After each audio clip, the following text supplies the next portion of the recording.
Hello everyone and welcome to Games, Comics and Crafts. In this video, I'll be looking at Cheetara issue 1. Okay, so this is the first issue of the Cheetara miniseries. Um, First up, cover's fantastic. Again, shockingly enough, there's a choice of about a gazillion covers for this one.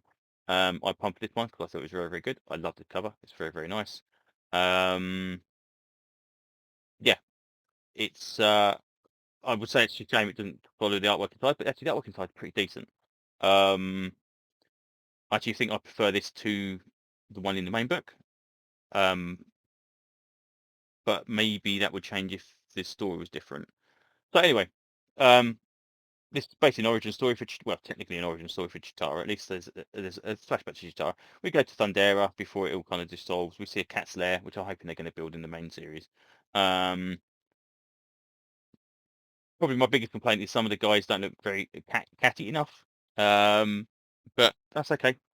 That's fine. There's obviously some variation. We've seen that, parents throw and all that kind of stuff. It's slightly different from everybody else. But yeah, it basically explains that they've got Frandarium and all this kind of stuff as well. And it cuts back to so that right, this is the main annoyance. So yeah, the storyline, go through, and you can flick through, and all of a sudden you've got Johnny Quest in there. Why did you do it? Again, I said this is about the Space Ghost version. Why did you put the Johnny Quest thing in the middle? You could have put it at the back. I like annoyance. Anyway, so these two people, which turn out to be Jaga and Cheetara, are walking through the tombs of the gods of Thundera, which apparently they don't know who they are, which is interesting. They're apparently faceless gods, so we don't know who they are, which I thought was quite strange.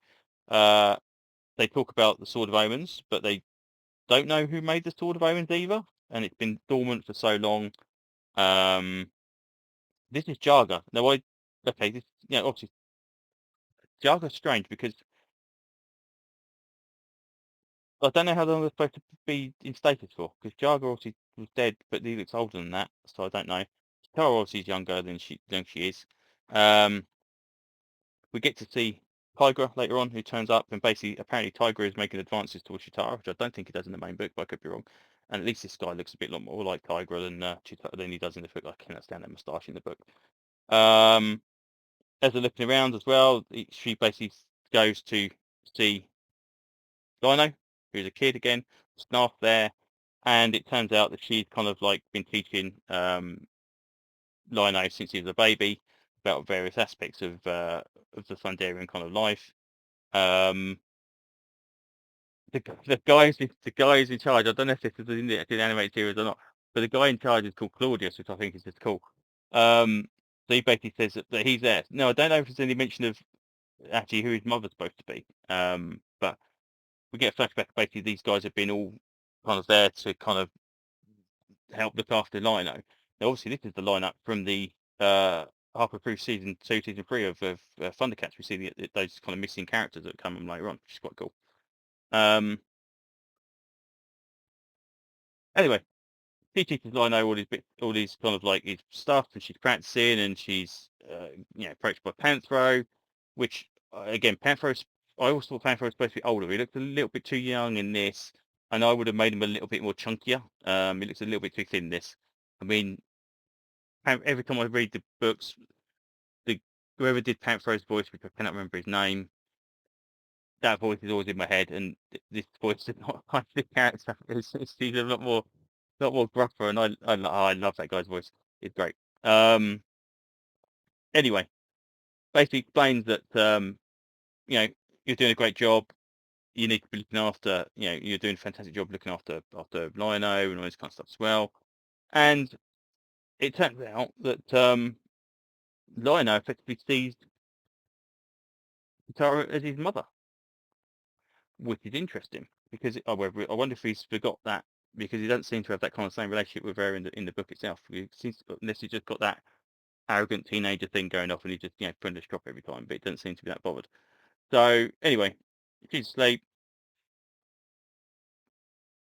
Claudius is there. She's thinking of Tigra, and then she basically gets a premonition, which seems to be the Sword of Omens activating and Thundera kind of being destroyed, which is obviously going to lead into the destruction of Thundera. Um, But yeah, this isn't a bad issue. It's quite good. I mean, it's I kind of see why they did it as a well, they I can kind of see why they did it as a Cheetara, but it's almost like a Thundercats pre-origin story as well, so it's not too bad. But yeah, artwork wise, pretty decent. Reads better. I definitely enjoyed this more than the main series at the moment. Because every time I read the main series, I kind of go, "Why did you make that stupid decision? What does that mean? What does that mean?" Whereas this seems to be a pretty decent kind of story. So yeah, that's pretty much what I can say about this one at the moment. Hopefully it will continue to be as good as it was. I'm kind of a bit miffed that it is running parallel with the main series. I would have much preferred they closed the arc at 6 issues, done a 6 issue Cheetara, and then back kind of like they're doing with the Energon Universe stuff. But yeah, that's fair enough. It's only a couple of extra dollars, I suppose, per month at the moment. But as long as they don't inundate us with a gazillion different miniseries like they have done in the past with other people, we'll be fine. Yeah, all in all, not a bad book. So yeah, well worth a look. Um, that's pretty much all I can say about this one as well. So thank you for listening, and hopefully I'll see you on another video. Thanks very much. Bye bye.